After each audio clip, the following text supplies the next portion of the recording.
प्रिय छात्र छात्राओं, सनेभरा नमस्कार।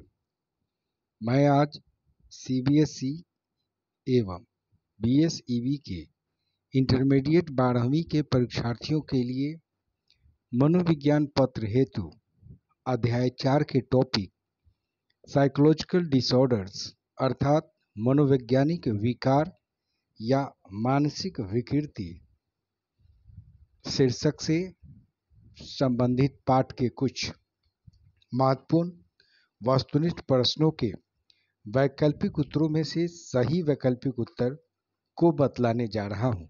वैकल्पिक उत्तर क्रमशः ए, बी, सी तथा डी के रूप में होंगे। आशा करते हैं आज के पाठ से 12वीं वार्षिक परीक्षा एवं अन्य प्रतियोगी परीक्षाओं में शामिल होने वाले सभी परीक्षार्थी लाभान्वित होंगे जिनका पत्र मनोविज्ञान विषय से संबंधित है।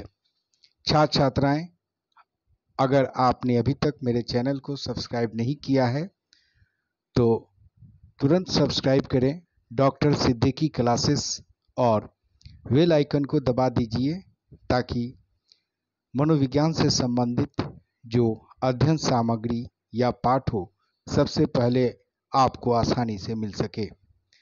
तो शुरू करते हैं आज के पाठ का पहला वस्तुनिष्ठ प्रश्न इस प्रकार है। इनमें किसको अपराध शास्त्र का पिता फादर ऑफ क्रिमिनोलॉजी कहा जाता है? वैकल्पिक उत्तर ए यूंग को, बी लोम्बोजो को, सी सेल्डन को, डी फ्रायड को। इस प्रश्न का सही वैकल्पिक उत्तर होगा बी लोम्बोजो। लोम्बोजो को ही अपराध शास्त्र का पिता फादर ऑफ क्रिमिनोलॉजी कहा जाता है। अगला प्रश्न आप सभी छात्र छात्राओं के लिए। सेल्डन के अनुसार किस प्रकार के शारीरिक बनावट के व्यक्ति आपराधिक व्यवहार अधिक करते हैं? ये प्रश्न परीक्षा के दृष्टिकोण से काफी महत्वपूर्ण है, इसलिए छात्र छात्राएं इस प्रश्न के उत्तर को याद रखने की कोशिश करेंगे। प्रश्न को एक बार फिर से दोहराते हैं। प्रश्न इस प्रकार है, सेल्डन के अनुसार किस प्रकार के शारीरिक बनावट के व्यक्ति आपराधिक व्यवहार अधिक करते हैं? वैकल्पिक उत्तर ए एंडोमॉर्फी, बी एक्टोमॉर्फिक, सी मेसमोमॉर्फिक और डी इनमें कोई नहीं।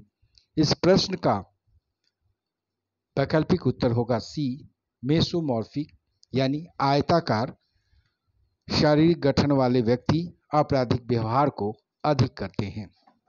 अगला प्रश्न आप सभी छात्र छात्राओं के लिए।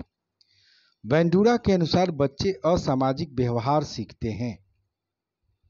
वैकल्पिक उत्तर ए साधनात्मक अनुकूलन के द्वारा, बी प्रेक्षणात्मक अनुकूलन के द्वारा, सी प्राचीन अनुकूलन के द्वारा और डी इनमें सभी।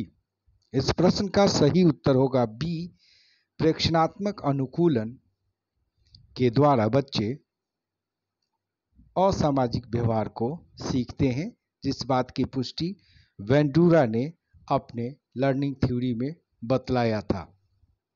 अगला प्रश्न आप सभी छात्र छात्राओं के लिए। बीमारियों खासकर मनोवैज्ञानिक विकृतियों का अंतर्राष्ट्रीय वर्गीकरण अर्थात ICD international classification of disease किसके द्वारा प्रस्तुत किया गया? यह प्रश्न भी परीक्षा के दृष्टिकोण से काफी महत्वपूर्ण है। छात्र छात्राएं इस प्रश्न के उत्तर को भी याद रखने की कोशिश करेंगे। प्रश्न को एक बार फिर से दोहराते हैं। बीमारियों खासकर मनोवैज्ञानिक विकृतियों का अंतर्राष्ट्रीय वर्गीकरण अर्थात आईसीडी यानी इंटरनेशनल क्लासिफिकेशन ऑफ डिजीज किसके द्वारा प्रस्तुत किया गया?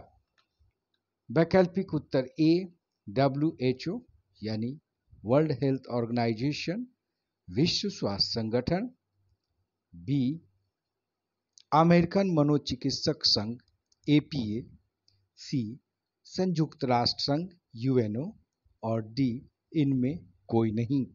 इस प्रश्न का सही उत्तर होगा ए, डब्ल्यूएचओ ने ही अंतर्राष्ट्रीय वर्गीकरण को प्रस्तुत किया था जो आईसीडी के नाम से जाना जाता है।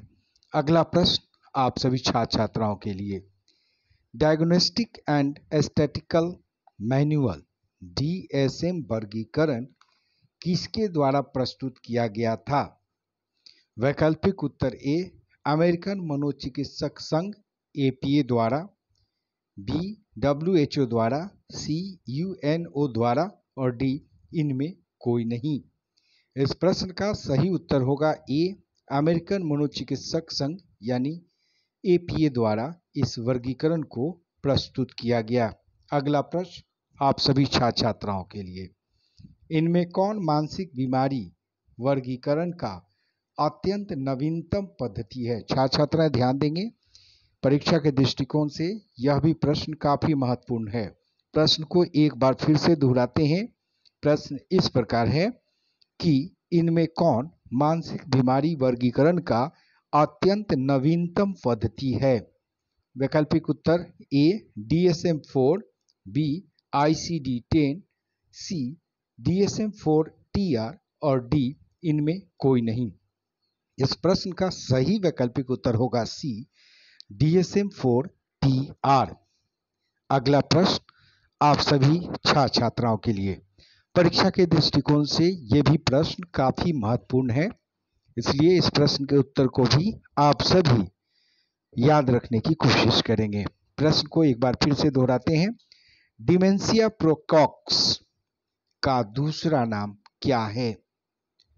डिमेंशिया प्रेकोक्स का दूसरा नाम क्या है?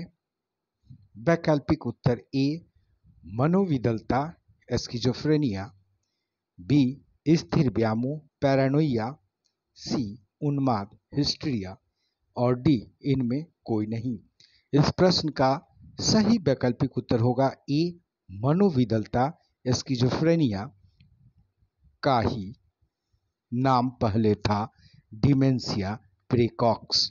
अगला प्रश्न आप सभी छात्र छात्राओं के लिए, प्रश्न इस प्रकार है,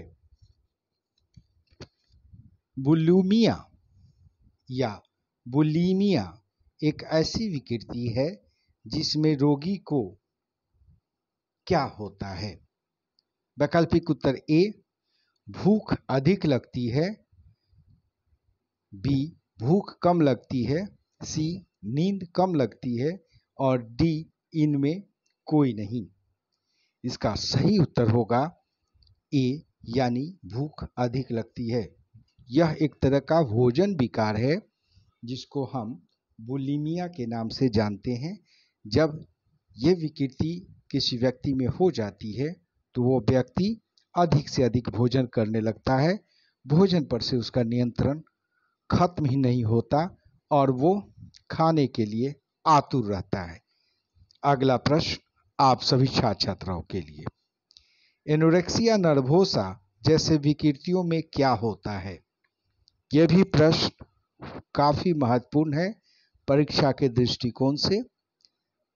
प्रश्न को एक बार फिर से दोहराते हैं, एनोरेक्सिया नर्वोसा जैसे विकृति में क्या होता है? वैकल्पिक उत्तर ए, भूख अधिक लगती है, बी, प्यास अधिक लगती है, सी, भूख कम लगती है, और डी इनमें कोई नहीं। इस प्रश्न का सही उत्तर होगा सी, भूख कम लगती है। यानी एनोरेक्सिया नर्वोसा एक ऐसी विकृति होती है जिसका संबंध भोजन विकृति से है। जब व्यक्ति इस विकृति से पीड़ित हो जाता है तो उसमें भूख की अनुभूति बिल्कुल ही नहीं होती है, वो भूखा रहना ज्यादा पसंद करता है। अगला प्रश्न आप सभी छात्र छात्राओं के लिए, प्रश्न इस प्रकार है, मनोविदलता स्किज़ोफ्रेनिया नामक मानसिक या मनोवैज्ञानिक विकार का सर्वप्रथम नाम किसने दिया था?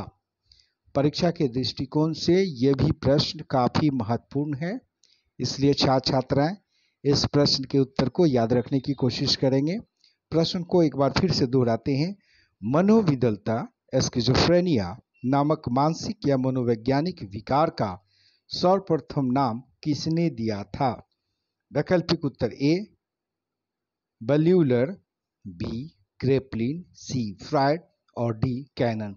इस प्रश्न का सही उत्तर होगा ए बल्यूलर ने स्किज़ोफ्रेनिया नामक मानसिक विकार का उल्लेख सर्वप्रथम किया था, जिसका पहले नाम था डिमेंशिया प्रीकॉक्स।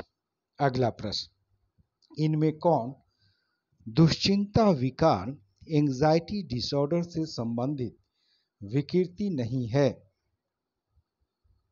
वैकल्पिक उत्तर ए दुर्भीति यानी फोबिया, बी मनोग्रस्ती बाध्यता विकृति यानी ओसीडी ऑब्सेसिव कंपल्सिव डिसऑर्डर्स, सी आतंक विकार पैनिक डिसऑर्डर्स और डी मनोविच्छेदी पहचान विकार डिसोसिएटिव आइडेंटिटी डिसऑर्डर्स।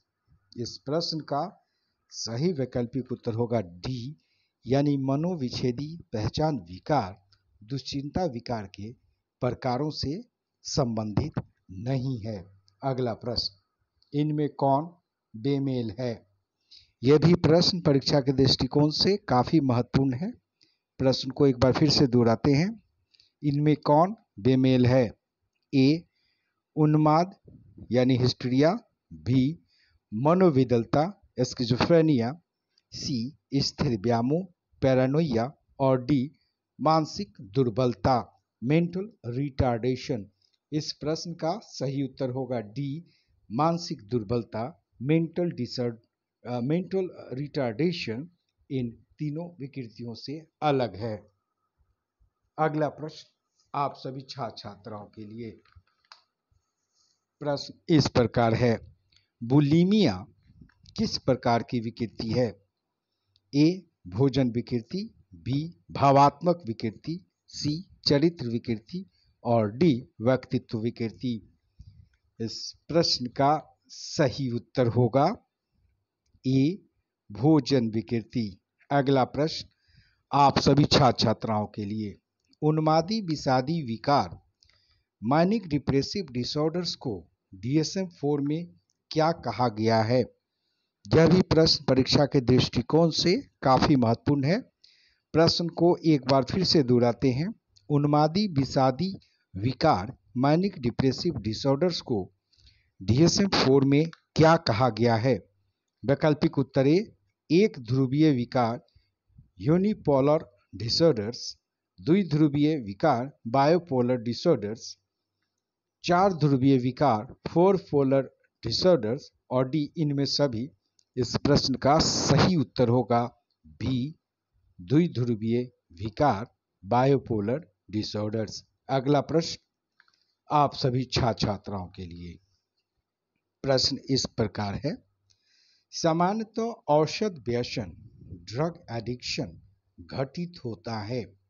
वैकल्पिक उत्तर ए बाल्यावस्था में, बी किशोरावस्था में, सी वृद्धावस्था में और डी कभी नहीं। तो इस प्रश्न का सही उत्तर होगा बी किशोरावस्था में। किशोरावस्था को आंधी तूफान की अवस्था कहा जाता है। इसमें अहम केंद्रवाद सबसे ज़्यादा प्रबल होता है और इस कारण से बच्चे ज़्यादा भटकने लगते हैं और वो औषध व्यसन का शिकार हो जाते हैं। अगला प्रश्न आप सभी छात्र छात्राओं के लिए, संवेदन मंदन नारकोटिक्स औषधियों का मुख्य कार्य इनमें क्या है? प्रश्न को एक बार फिर से दोहराते हैं। संवेदन मंदक नारकोटिक्स औषधियों का मुख्य कार्य इनमें क्या है? ए उत्तेजना को बढ़ाना, बी विभ्रम उत्पन्न करना, सी पीड़ादायक प्रभाव को कम करना और डी इनमें कोई नहीं। इस प्रश्न का सही उत्तर होगा सी पीड़ादायक प्रभाव को कम करना। अगला प्रश्न आप सभी छात्र छात्राओं के लिए। यह प्रश्न परीक्षा के दृष्टिकोण से काफी महत्वपूर्ण है। प्रश्न को हम एक बार फिर से दोहराते हैं। इनमें कौन आत्महत्या सुसाइड शोध ग्रंथ का लेखक है? वैकल्पिक उत्तर ए दुर्खिम, बी मार्क्स, सी फैक्नर, डी लोम्बोजो। प्रश्न का सही उत्तर होगा ए दुर्खिम। अगला प्रश्न आप सभी छात्र छात्राओं के लिए, यह प्रश्न परीक्षा के दृष्टिकोण से काफी महत्वपूर्ण है। प्रश्न इस प्रकार है, DSM-4 में कितने आयाम या एक्सिस हैं? वैकल्पिक उत्तर ए 5, बी 6, सी 7 और डी 10। इस प्रश्न का सही उत्तर होगा ए 5। और अगला प्रश्न आप सभी छात्र छात्राओं के लिए, एक्रोफोबिया। एक्रोफोबिया का अर्थ होता है, वैकल्पिक उत्तर आपके सामने है, ऊंचाई से डरना, कुत्ता से डरना, बिल्ली से डरना, अकेलापन से डरना। इस प्रश्न का सही उत्तर होगा ए ऊंचाई से डरना। और आज के पाठ का अगला प्रश्न, कैटेटोनिक स्टूपर। कैटेटोनिक स्टूपर इनमें किसका लक्षण है? ए वैकल्पिक उत्तर मनोविदलता का, बी व्यामोह का, सी चिंता का और डी तनाव का। इस प्रश्न का सही उत्तर होगा कैटेटोनिक स्टूपर स्किज़ोफ्रेनिया यानी मनोविदलता का एक प्रमुख लक्षण है।